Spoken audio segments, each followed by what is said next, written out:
श्री राम समर्थ. संत एकनाथ महाराज कृत भावार्थ रामायण बालकांड अध्याय 15वा. आता विश्वामित्र आणि सर्व बाकीचेही ऋषी सगळे आणि शिवाय राम आणि लक्ष्मण सगळे मिळून मिथिलेला येतात. आता त्यांचं जनकाकडून खूप मोठं स्वागत होतं. राजा बोलिला, हरिखे जाण, आजी सुफळ माझा यज्ञ, आजी माझे सुफळ नयन, साधू दर्शन देखोनी. राजा म्हणजे कोण? जनक राजा. साधूंशी क्षेम आलिंगन, तेने शरीर होय पावन, साधूशी मृदू भाषण, वाचा पावन तद्योगे. साधूंचे चरण तीर्थ, सेविता अंतर पुनीत, साधू संगे सुनिश्चित, ब्रह्मप्राप्ती भाविका. बहुकाळ याग याजिता विधी, माझी साधू संगे, माझी नव्हेची यज्ञसिद्धी, तू आलासी कृपानिधी, यज्ञाची त्रिशुद्धी सिद्ध झाली.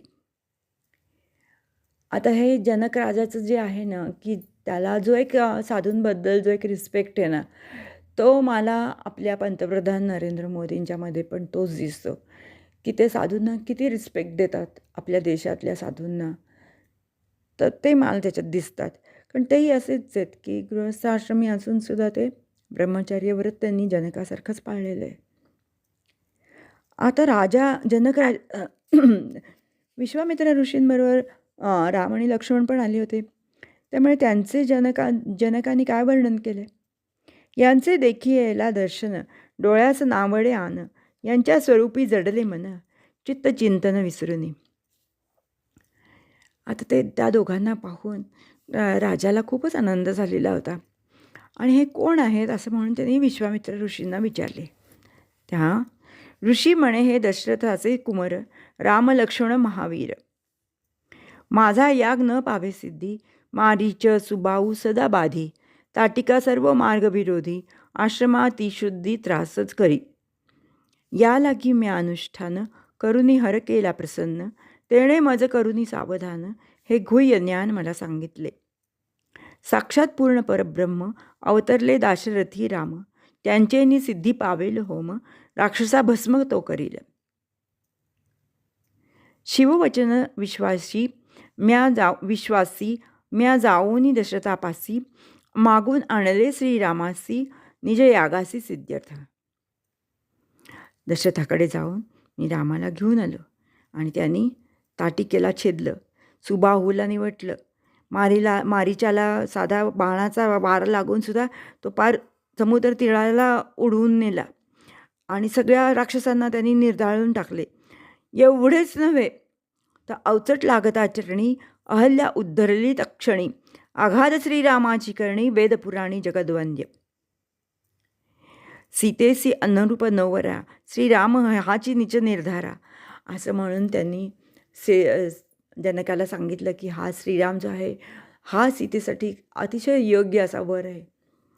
तेव्हा जनक म्हणाला की सीतासुद्धा अयोनी जन्माला आलेली आहे, ती माझी कन्या मला कशी मिळाली त्याचा सगळा वृत्तांत माझा पुरोहित, जनक राजाचा पुरोहित शतानंद होता, म्हणजे अहिल्याचा पुत्र होता. तो म्हणाला, मी तिचा वृत्तांत तुम्हाला सांगतो.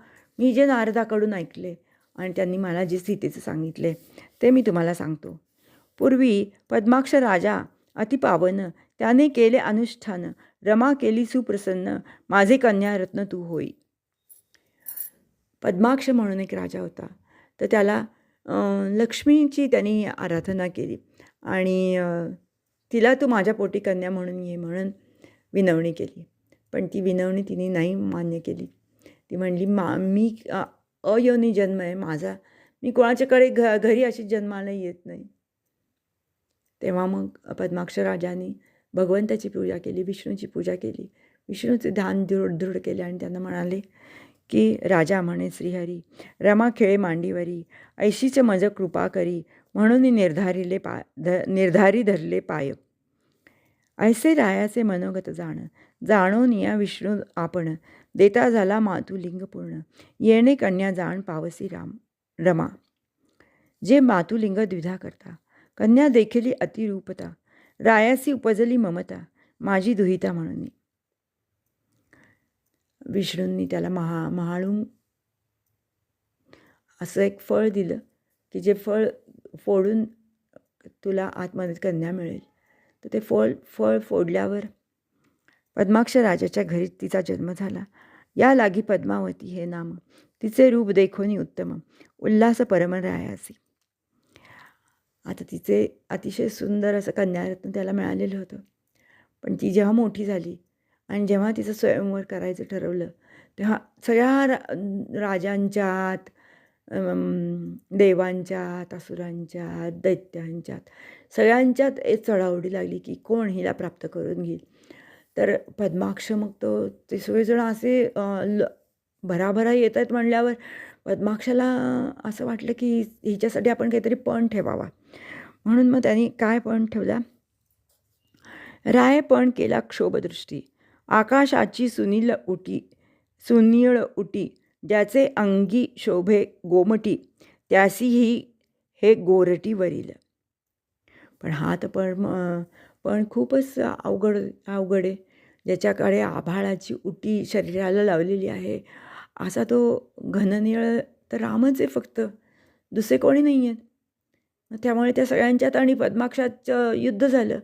त्या युद्धात राक्षस तर मेले, ज्यांनी त्याला हे केलेलं होतं, मलाही माझी पत्नी व्हावी म्हणून ज्यांनी छळण केलेलं होतं पद्माक्षाचं, ते पण गेले. आणि पद्माक्ष पण घायाळ झाला. पद्माक्ष घायाळ होऊन त्याचा प्राण गेला. त्याचा प्राण गेल्यावर त्याची जी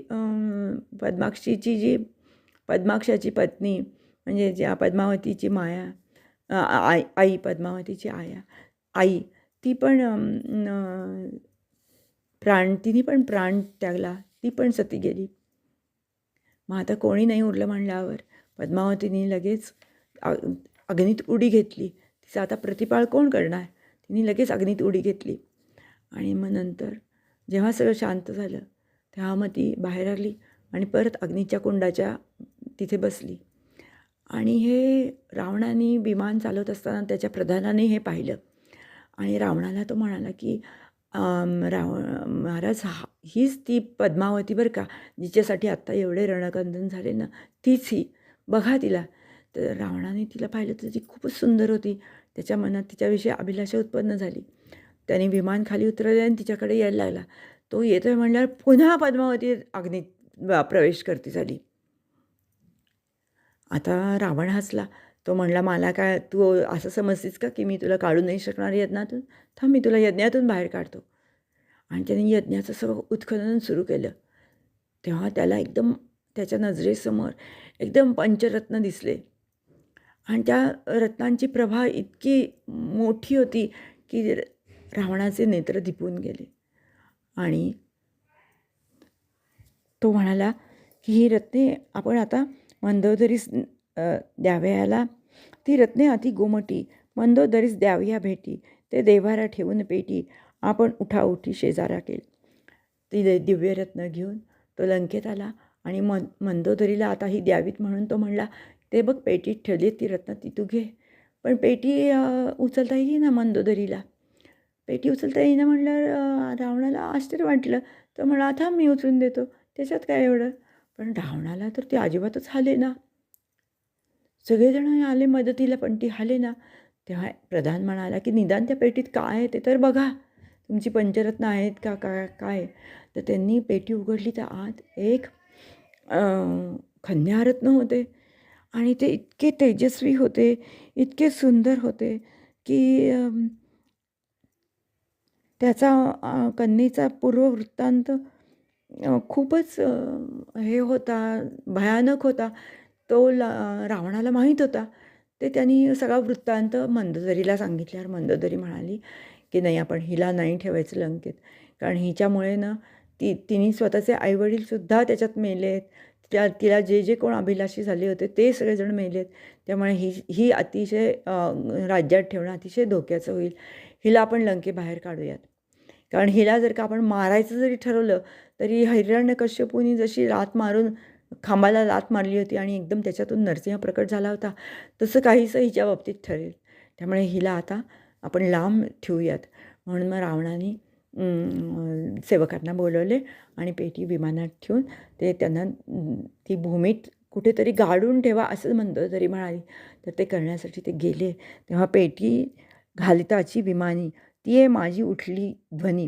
मी मागू ती येईन लंका भुवनी, राक्षस दहनी दहनार्थ. माझे करिताची लाशण, रावणासी येईल मरण. माझे निमित्त पूर्ण, निर्दळण राक्षसा. ऐसे ऐकताची शब्द, रावण झाला अतिस्तब्ध. राक्षस धाकती सुबद्ध, भविष्य विरुद्ध ऐकोनी. हे सगळं पाहून हे सगळं ऐकून रावण अतिशय आश्चर्यचकित झाला आणि थोडासा घाबरला देखील. मग त्यांनी काय केलं त्या दूतांनी, ती पेटी जी आहे ना, ते विदेहाची म्हणजे जनक राजाची सीमा जेव्हा आली तेव्हा ती पेटी ते तिथे त्याच्या इथल्या एका शेतात जमिनीत गाडून ते तिथून निघून गेले. आता ही जी शेती होती ही जनक राजाने एका ब्राह्मणाला दिलेली होती आणि त्या ब्राह्मणाने सुमुहूर्त पाहून ती नांगरायला घेतली होती. तर नांगराचा फाळ थोडा पुढे गेल्यानंतर त्याला नांगराच्या फाळाला पेटी लागली. तर सगळ्यांना वाटलं की याच्यात धन असणार आहे. पण ब्राह्मण म्हणाला की हे धन आता माझे नाही आहे, हे भूमीच्या आत होते. भूमी माझी आहे पण भूमीच्या आत होतं हे धन मी राजाला देतो. राजा म्हणाला की जनक राजाला देतो. जनक राजाकडे ती पेटी आणल्यावर जनक राजा म्हणाला की हे मी शेत तुम्हाला दिलं आहे त्याच्यामुळे ह्याच्यावर तुमचाच अधिकार आहे. असं दोघांच्यात चाललेलं असताना प्रधान म्हणाला की साधू म्हणाले, प्रधान म्हणाले की ते पेटी उघडून तर बघा त्याच्यात काय आहे. तर त्यांनी ते काढून जेव्हा पाहिली तेव्हा सगळ्यांनाच खूप आश्चर्य वाटले. जेव्हा त्यांनी बघितलं की त्यामध्ये आत अतिशय सुंदर अशी कन्या देखली गोरटी, आश्चर्यपोटी सर्वांच्या. कन्यादृष्टी देखचाची देख, डोळ्या लागली टकमक, विस्मय दाटले सकळीक, अलौकिक सौंदर्य. देखोनी लावण्य निधान, जनके उचलली आपण, म्हणे हे माझे कन्यारत्न, भेरी निशाण त्राहाटिले. गगन गरजे मंगळतुरी म्हणजे मंगलवाद्य वाजू लागली. सभा गरजे जय जयकारी, शांती पाठ पडिजे ऋषीवरी, वेदोक्त मंत्री अभिषेक.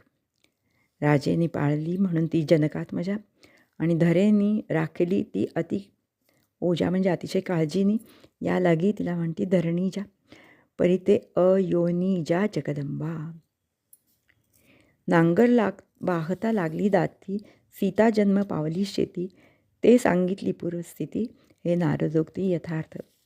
असं हे सीतेचं संपूर्ण आख्यान शतानंदानी विश्वामित्र ऋषींना आणि बाकीच्या सर्व ऋषींना सांगितले. इथे हा अध्याय समाप्त झाला. आता पुढचा अध्याय आपण उद्या घेऊ.